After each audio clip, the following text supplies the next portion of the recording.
എവിടെ നിന്ന് വരുന്നതാണ് നിങ്ങൾ?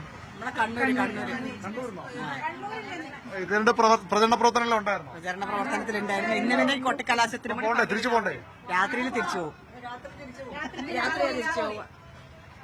രാത്രി തിരിച്ചു പോകും. എങ്ങനെയുണ്ട് പാലക്കാട്ടെ ഒരു ഇളക്കി മറിച്ചു? 20,000 ഭൂരിപക്ഷത്തോടു കൂടി. 20,000 മുകളിൽ മുതൽ അങ്ങോട്ട് മുകളിലോട്ട് ഭൂരിപക്ഷത്തോടു കൂടി. രണ്ടാമതാര് വരും? രണ്ടാമതൊന്നും പറയാൻ രണ്ടാമത് നോട്ടയാണ്. BJP ഇല്ല. ജനങ്ങൾ തീരുമാനിക്കും. ഒന്നാമത് രാഹുൽ മങ്കൂട്ടം. കോൺഗ്രസ് പ്രവർത്തകരാണ്. കണ്ണൂർ. നിങ്ങളെവിടെ നിന്നവരാ? കണ്ണൂരിൽ തന്നെ. കണ്ണൂരിൽ നിന്നാണ്. വണ്ടി പിടിച്ച് വന്നാണ്. അല്ലല്ല,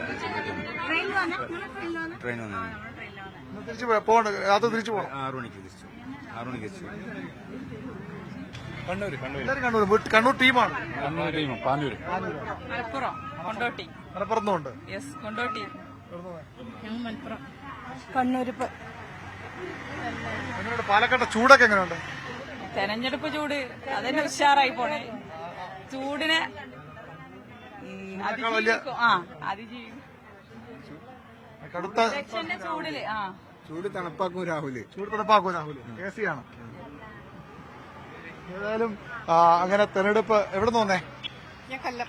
ബലൂണൊക്കെ കൊണ്ടുവന്നാണ് ഇവിടെ വന്നത്. കൊല്ലത്താ വന്നേ? കൊല്ലം. കോൺഗ്രസ് പ്രവർത്തക. കൊല്ലം കുളത്തൂപ്പുഴ പഞ്ചായത്തിലാണ് താമസം. മുൻ മെമ്പറാണ്. അപ്പം ഇവിടെ കൊട്ടിക്കലാശത്തിന് വന്നതാണ്. കൊട്ടക്കലാശം തിരിച്ചു പോകും.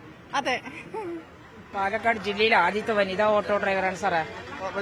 ഓട്ടോ ഡ്രൈവറാണ് ആദ്യത്തെ. 23 വർഷത്തെ ഡ്രൈവർ. ഉമ്മൻചാണ്ടി സർക്കാർ ഇരിക്കുമ്പോൾ എനിക്ക് 50,000 രൂപ അവാർഡ്. അതാ വണ്ടി അവിടെ നിൽക്കുന്നുണ്ട്. എന്തിനാ അവാർഡ് തന്നെ?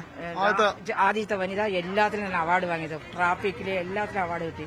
എന്നിട്ട് ആ വണ്ടി ഓടുന്നുണ്ട്. ഷാഫി പറമ്പ് പാലക്കാട്ടിലെ സ്വർണ്ണക്കട്ടിയായിപ്പോയി. ഇപ്പൊ വടകരയിലെ അദ്ദേഹം സ്വർണ്ണക്കട്ടിയാവും. ഞങ്ങളെ വിട്ട് ഷാഫി സാർ പോയതുകൊണ്ട് വളരെ നന്ദി. ഈ രാഹുൽ മാങ്ങോട് ഇവിടെ വിജയിക്കും. ഞങ്ങൾ വിജയിപ്പിക്കും. നന്ദി.